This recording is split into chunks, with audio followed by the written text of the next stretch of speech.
Les érables ont finalement coulé. Le temps des sucres dans la région, c'est traditionnellement de la mi-mars à début avril, mais cette année chez Thème Sucre à Laniel, on en est à la deuxième séance de l'année.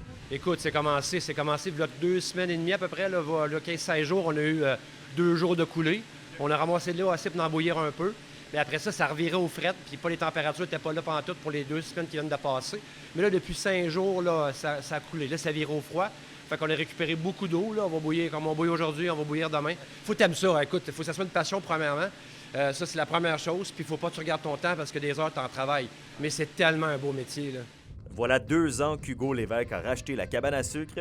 Thème Sucre joue maintenant dans les ligues majeures avec un tout nouvel équipement, mais assure garder l'esprit traditionnel bien en vie. Nous, les Québécois, on a ça dans le sang, le sirop d'érable. Écoute, de bouillir au bois, de faire son bois de chauffage, tout ça, comme tout le sirop qu'on fait comme aujourd'hui, c'est tout fait, c'est tout au bois. C'est sûr, il y a de la pression parce qu'on grossit aussi d'année en année. Hugo, avec le restaurant, est rendu pas mal plus occupé.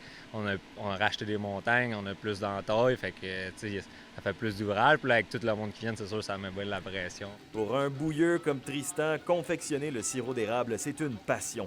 Il entrevoit d'ailleurs un avenir prospère pour la profession au Témiscamingue. Et si on regarde avec le changement climatique, c'est sûr, là, c'est différent, les saisons changent, mais en général, ça devient de mieux en mieux la saison. Au cours des dernières années, on a fait de plus en plus de production. Fait que, écoute, là, dans le sud, ça devient plus chaud. Il y en a qui font moins bon des fois. Fait que si ça continue de même au Témis, qui sait, on peut peut-être venir dans les prochaines années très bon en termes de production de sirop.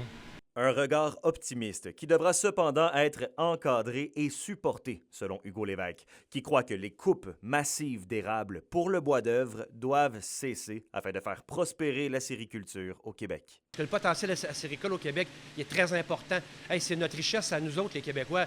Il y a plus d'argent à faire avec garder nos érablières, faire du sirop avec, qu'à aller couper ces arbres-là. On s'en fait prendre des parts à marché dans l'érable. Là.